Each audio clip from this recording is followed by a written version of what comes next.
September 23rd, 2015. Good morning, Sudbury. I'm Howlin' Mad Dusty. I bring you the news and the weather and all the stuff that matters today. Starting with the weather. Today's weather. 18 degrees, feels like 22 degrees. In the afternoon, 21 degrees, feeling like 23. It'll be nice all the way up to the evening, where it will cool off to 16 degrees. Overnight, 10 degrees with 10 degrees on Thursday morning. On to today's news. City will find $6 million in savings, says Sudbury's CAO. The ideas are trickling in as city departments begin returning to council with their ideas on cost-saving measures, all in the name of a $6 million project. Actually, the project is called Project 6 Million. At Tuesday's meeting of the Finance and Admin Committee, the Citizen Leisure Service Department, as well as Human Resources Growth and Development and Health, Social and Emergency Service Departments, made their initial offerings.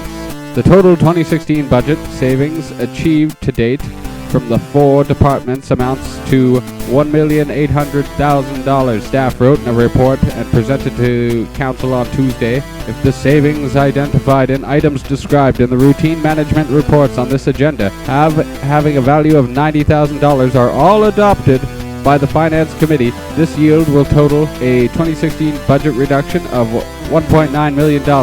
Ideas centered on a series of small cost-cutting measures spread throughout each department. Rather than any slash and burn or clear-cutting programs, the P6M mandate was devised earlier this year to find $6 million in permanent savings.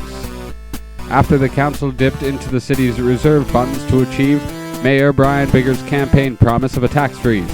During last spring's budget deliberations, council and staff were admitting the reserve be used only once to cover financial shortfalls, while admitting there is still work to be done, especially as staff tunnel through more complex cut savings. Interim CAO Bob Johnston was firm in his introduction that they would continue to work on funding the remaining savings. Oh, he won't be funding remaining savings, he'll be finding remaining savings. Part of the provisional put forth by the Leisure Service Department was the conservation of Capriel Ski Hill for sliding.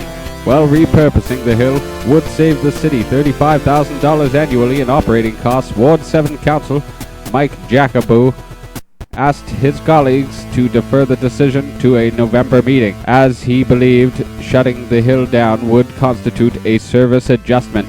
The Growth and Development Department recommends 7 actions to save taxpayers $200,000, including about $190,000 to come in attrition.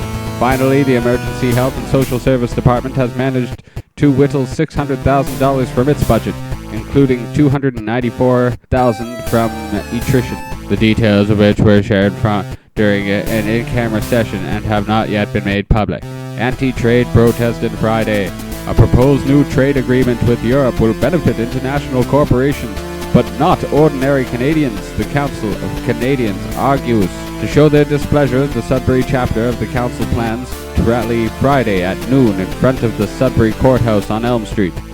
The Canadian Day of Action opposing comprehensive economic trade agreements will be held in solidarity with actions happening at the same time across Europe. Protesters say that CETA will encourage privatization of public services, give foreign investors access to government spending, and give corporations the right to sue governments over actions, regulations, or legislations that will reduce anticipated private profits, the Sudbury group said.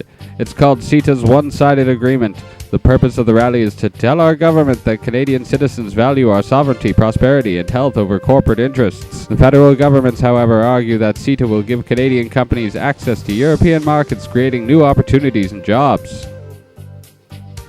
I don't see how selling what we have gives access to more jobs. I don't know. It's all on paper. Yeah, it's all that. I'm Howlin' Mad Dusty. That's all the news and the weather and stuff that mattered today, and I'll see you tomorrow.